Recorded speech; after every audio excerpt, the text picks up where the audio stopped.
Terve taas ja tervetuloa uuden videon pariin. Tässä videossa esittelen 7. kerran 10 mahdollisesti unohdettua salatut elämät sivuhahmoa. Ensimmäiseksi hahmoksi valitsin Peten.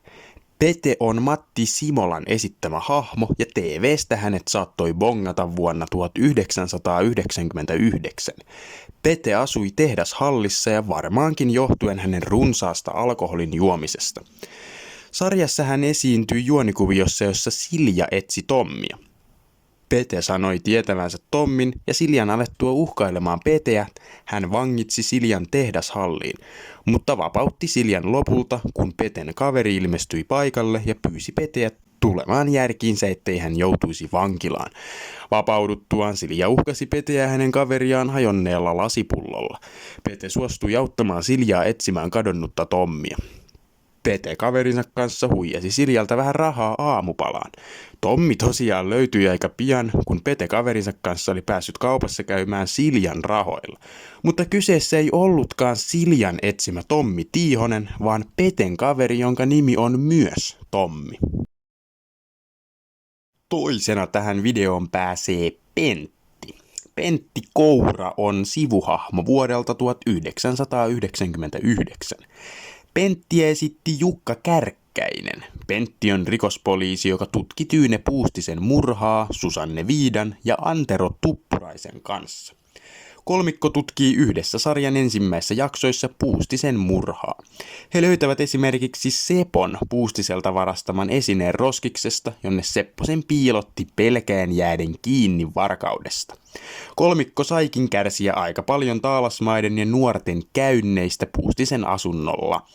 Elina Taalasmaa kuitenkin puhui Sepon puolesta ja he eivät tehneet juttua Sepon touhuista vedoten resurssipulaan. Saku kuitenkin otettiin kuulusteluun hieman myöhemmin samana vuonna korusta, jonka varasti Puustisen asunnosta ja antoi Mialle lahjaksi. Kolmannessa hahmossa mennäänkin yli 10 vuoden päähän kahdesta ensimmäisestä hahmosta. Tämä hahmo onkin lentokapteeni Timonen. Timo Vuento esitti Timosta vuonna 2013.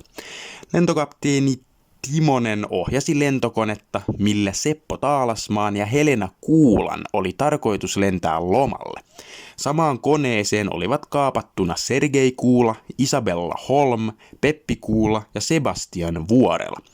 Tämän takana oli Heiskanen, Korpin poika, kostamassa Kuulille äitinsä Korpin kuoleman. Sergei heitti nimittäin Korpin katolta kuolemaansa vuonna 2011. Heiskanen myrkytti Timosen ja kone tippui Siperiaan. Sergei ehdotti nälissään Sebastianille, että he voisivat syödä kuolleen Timosen, mutta ruumis jätettiin kuitenkin rauhaan. Neljäntenä onkin mielenkiintoinen hahmo, sillä tälle hahmolle ei ole annettu kunnon nimeä. Wikipedia-sivun mukaan hahmon nimi olisi Kaunis tyttö baarissa. Lotta Lehtikari esitti tätä kaunista tyttöä baarissa. Hahmo esiintyi juonikuviossa, jossa Katja kysyi, miksi Aki ja Markus haluavat perustaa juuri kahvilan. Aki ja Markus näyttivät syyn Katjalle kysymällä ekalta kauniilta ohikulkevalta naiselta hänen tyytyväisyyttä baarin palveluihin. Syynähän kahvilan perustamiselle oli tietenkin kauniiden naisten tapaaminen, ja he pitävät juuri siitä. Viidentenä hahmona on vuorossa tässä videossa aiemmin esitellyn Pentti Kouran työtoveri Susanne Viita. Pirjo Luoma-aho esitti komissaario Viitaa vuonna 1999. Susanne Viita on rikoskomissaario, joka tutki Tyyne Puustisen murhaa. Susanne käykin monen Pihlajakadun asukkaan luona, esimerkiksi Laura Kivirannan ja Taalasmaiden luona, kyselemässä, jos he tietäisivät jotain Tyyne Puustisen murhaan liittyvistä asioista. Hauska kohtaus, jossa Viita esiintyy, on se, kun Saku Salin on pidätettynä ja vetää kuulustelun ihan läskiksi. Saku nimittäin kutsui Viitaa tädiksi ja kyseli, milloin Viidan työvuoro loppuu, jos he sen jälkeen menisivät vetämään keittoa jonnekin. Sakua kuulusteltiin tässä videossakin kerrotun korun varastamisesta. Aika paljon tapahtumia seurasi, kun asukkaat ramppasivat Puustisen asunnolla. Murhamysteeri ei silti selvinnyt vielä kunnolla ja Aki tuomittiin heitteille jätöstä vuonna 1999. 6. esiin astuu Teemu. Tämä ei ole Teemu Korhonen, vaan aiemmin sarjassa esitelty hahmo. Nimittäin tämä Teemu on Johannes Voutilaisen esittämä hahmo vuodelta 1999. Taitaa näiden sivuhahmojen vuosiluvuista saada osviittaa siitä, mitkä vuosista suurin piirtein on mun mielestä parhaimmat. Mutta tosiaan Teemu oli Silja Salinin koulukaveri, jonka Hanna Salin kutsui Salineille syömään puhelimessa. Silja puhui pitkiä puheluita Teemun kanssa ja Hanna rupesi tenttaamaan Siljalta, kenen kanssa hän keskustelee. Ja kun Teemu soitti, Hanna vastasi puhelimeen ja kutsui Teemun syömään näkemättä tätä ja kysymättä Siljalta yhtään mitään. Teemulla oli paljon eriäviä mielipiteitä Siljan isän Jukka Salinin kanssa ja he ajautuivat väittelemään asioista ruokapöydässä. Silja puolusti Teemua, mutta ruokailun jälkeen Teemun alettua katsomaan jääkiekko-ottelua televisiosta yhdessä Jukan ja Aleksin kanssa Silja suuttui Teemulle, koska tämä oli Siljan sanojen mukaan samanlainen kuin kaikki muutkin. Vaikka Silja oli luullut tätä erilaiseksi ja kiinnostavaksi tyypiksi. Sen jälkeen Teemua ei olekaan nähty sarjassa. 7. esittelyyn pomppaa Vanessa. Vanessa Turunen on Silja Rantalan esittämä hahmo vuodesta 2011 vuoteen 2014. Vanessa oli Talen ja muiden sarjan päähenkilöinä esiintyneiden nuorten luokkalainen. Vanessa oli koulun suosituin tyttö ja tyttöporukan johtohahmo.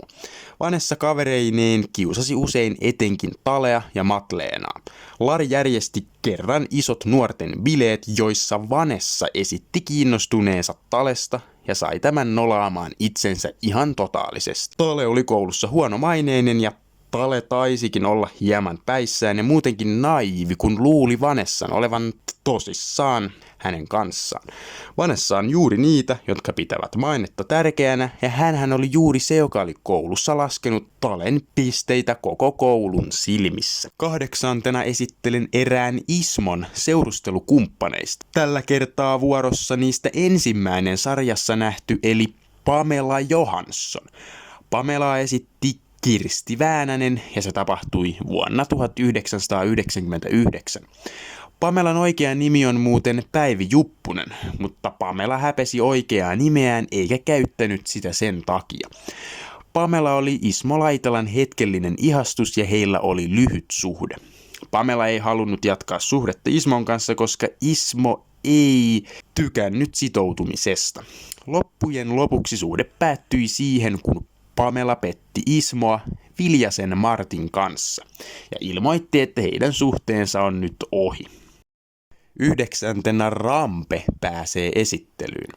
Rampea esitti Sami Haavisto vuonna 2014. Rampe on rikollispomo ja Sergei Kuulan vanha tuttu. Rampe yritti houkutella Sergeitä töihin ja uhkaili Sergeitä, koska Sergei kieltäytyi tekemään yhteistyötä. Sergei ja Peppi suunnittelivat uuden auton ostamista, mutta eivät saaneet autolainaa Sergein rikosrekisterin takia. Sergei päätti talousahdingon takia suostua yhteen Rampen keikkaan, mutta keikan jälkeen Rampe pyysi Sergein uuteen keikkaan. Sergei kieltäytyi, koska halusi eroon hämäräbisneksistä ja keskittyä perheensä hyvinvointiin. Sergeitä puukotettiin ja hän joutui sairaalaan. Tämän jälkeen Pepille riitti Sergein rikollispuuhat ja päätti erota Sergeistä. Eron lisäksi Peppi muutti vielä Taigan kanssa Lappiin. 10. ja viimeisenä muttei huonoimpana, koska Kari maustoi kohtaukset erittäin huvittaviksi. Hahmo on Peter Grönqvist. Noi kielet ei multa oikein taivu, joten lausuminen on sitä luokkaa, mutta siis Peteriä esitti Jouko Uusi Paasto ja hän esiintyi vuonna 2009. Peter oli galleristi ja Isabella Holmin tuttava hienostopiireistä. Peter oli suuri taiteen ystävä ja se korostui seksuaalisuuden lisäksi luonteestaan vahvasti. Peter oli siis homo ja mikä hauskinta, ihastui Taalasmaan Kariin, koska jollain ilveellä luuli Karin olevan homo myös. Tutka taisi reistaille Peterillä erittäin pahasti tällä kertaa. On kyllä mielenkiintoista nähdä taidetta arvostava homo ja juntti kaljaa kittaava duunari samassa kohtauksessa. Mielestäni tällainen on hyvää viihdettä, oikeassa elämässä varmasti myös johonkin pisteeseen asti, mutta silloin voi kyllä sattua myös perin ikäviäkin asioita, joita ei mielellään näkisi. Tämä video alkaa olemaan paketissa, joten kiitos katsomisesta.